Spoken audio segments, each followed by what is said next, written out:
नमस्कार. आज वैशाख कृष्ण सप्तमी शके 1935 सादर करत आहोत ठाणे वार्ता. ठळक घडामोडी. शिवसेनेनं ठाण्याचा विकास न साधता स्वतःचा विकास साधल्याची नारायण राणे यांची टीका. ठाण्यातील 2 नाल्यांची प्रायोगिक तत्वावर वर्षभर सफाई केली जाणार आणि नवी मुंबईच्या एकत्रित विकास नियोजन आराखड्याप्रमाणे जिल्ह्याचाही असा आराखडा बनवण्याचा पालकमंत्र्यांचा प्रयत्न. या आणि इतर घडामोडी विस्तृतपणे पण काही क्षणातच. ठाणे जिल्ह्यातील पहिलं दृकश्राव्य माध्यम आता इंटरनेटवर देखील. पहा ठाणे वार्ता तुमच्या सोयीनं, कधीही केव्हाही कुठेही. इंटरनेटवर अपडेट असणारं एकमेव स्थानिक माध्यम अर्थातच ठाणे वार्ता. 1&1 broadband internet service, multiple internet service provider, speed 4 MB to 100 Mbps, starts to 70 rupees per month. Enjoy high speed internet. Call today 2538-6608. नमस्कार मंडळी. दर रविवारी पाहायला विसरू नका. नमस्कार मंडळी, आपल्या प्रश्नांचं थेट उत्तर.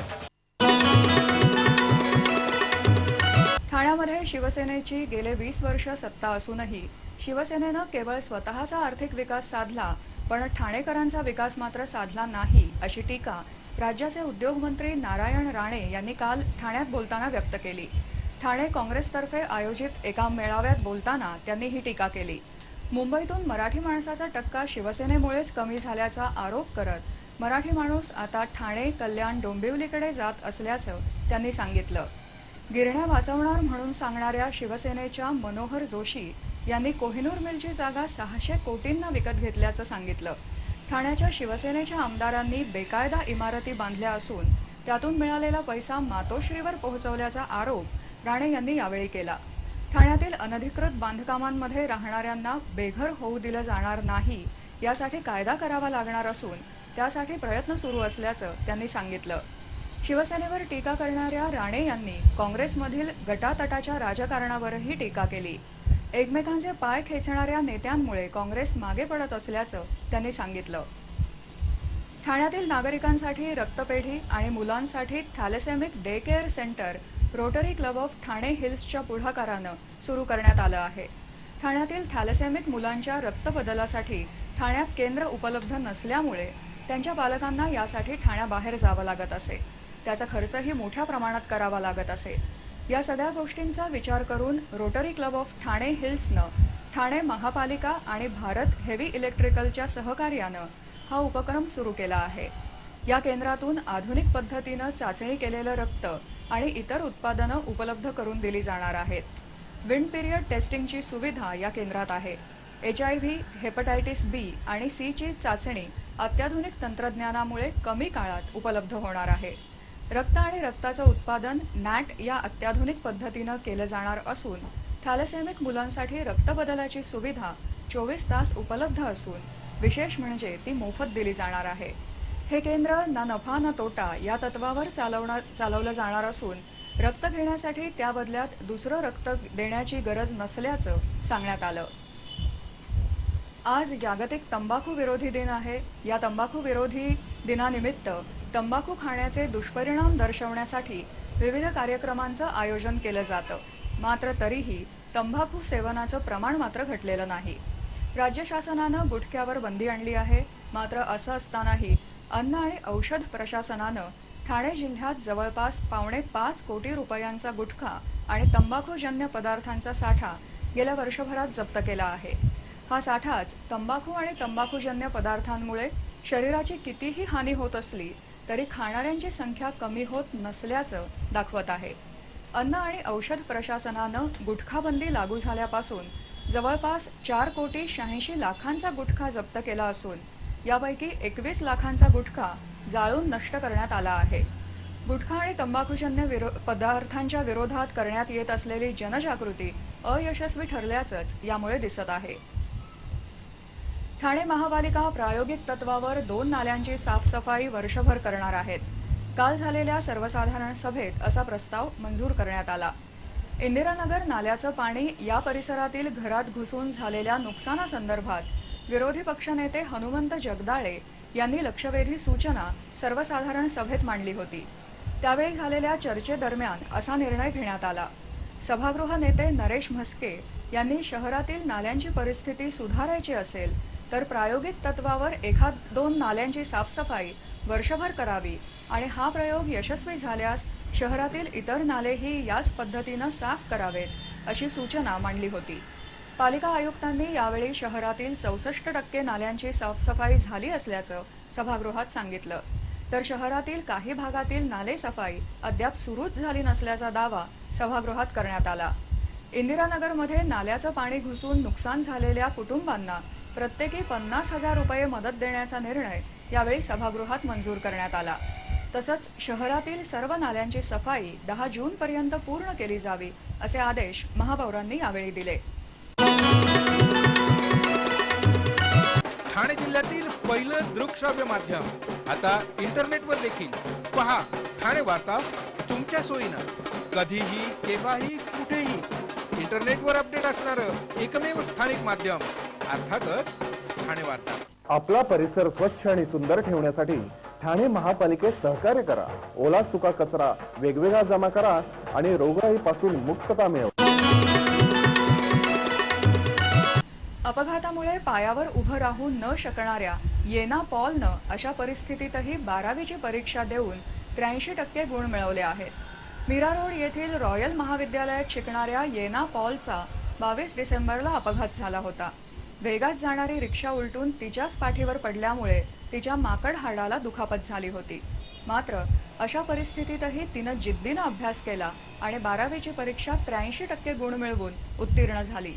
आता ती तिच्या पायावर उभं राहू शकत असली तरी अद्यापही तिला काळजी घेण्यास सांगितलं आहे. 90% गुण मिळण्याची अपेक्षा असताना ते न मिळाल्यामुळे ती काहीशी नाराज झाली आहे. तिचे वडील एका खासगी कंपनीत महाव्यवस्थापक म्हणून काम करत होते. मात्र मुलीच्या आजारपणामुळे त्यांना ही नोकरी सोडावी लागली. मुलीच्या आजारपणात घरही विकावं लागलं. पण अशा कठीण परिस्थितीतही येना पॉलचं हे यश नक्कीच उल्लेखनीय आहे. राज्य शासनानं काही पोलीस निरीक्षकांना सहाय्यक पोलीस आयुक्त पदावर बढत्या दिल्या असून यामध्ये ठाणे पोलीस आयुक्तालयातील 7 पोलीस निरीक्षकांना सहाय्यक आयुक्तपदी बढती मिळाली आहे. पोलीस निरीक्षक जगदीश लोहाळकर यांची सहाय्यक आयुक्त म्हणून पुणे शहरात नियुक्ती झाली आहे. वीरेंद्र खुजे हे सहाय्यक आयुक्त म्हणून मुंबईत, तर रमेश पाटील हे ठाणे ग्रामीण पोलिसांमध्ये मुख्यालयाचे उपाधीक्षक म्हणून नियुक्त झाले आहेत. चंद्रकांत जोशी यांचीही ठाणे ग्रामीण पोलीस दलात वाहतूक शाखेचे उपअधीक्षक म्हणून नियुक्ती झाली आहे. रमाकांत अहिरे यांची सहाय्यक संचालक महाराष्ट्र पोलीस अकादमी नाशिक इथे, तर अरुण सोंडे यांची पुणे गुन्हे अन्वेषण विभागाच्या अप्पर पोलीस आयुक्तपदी नियुक्ती झाली आहे. पोलीस निरीक्षक प्रमोद खाडे हे मुंबईमध्ये सहाय्यक आयुक्त म्हणून गेले आहेत. येलो ऑस्कर पुरस्कार पटकावणाऱ्या ठाण्याच्या प्रदीप इंदुलकर यांना ब्राझीलच्या विमानतळावर 12 तास अडकवून ठेवण्याचा प्रकार घडला आहे. तारापूर अणुऊर्जा प्रकल्प बाधितांची व्यथा हाय पॉवर या लघुपटाद्वारे प्रदीप इंदुलकर यांनी जगासमोर मांडली होती. त्यांच्या या लघुपटाला ब्राझीलमध्ये येलो ऑस्कर हा प्रतिष्ठित पुरस्कारही मिळाला होता. मात्र याच इंदुलकरांना परत येताना ब्राझील विमानतळावर अडकवून ठेवण्यात आलं.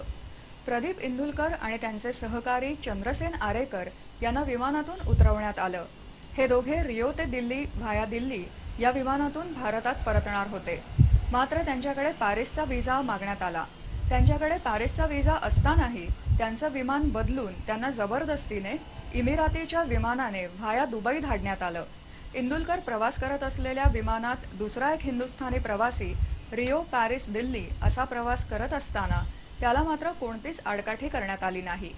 पण इंदुलकर आणि आरेकर यांचा मार्ग जबरदस्तीनं बदलण्यात आला.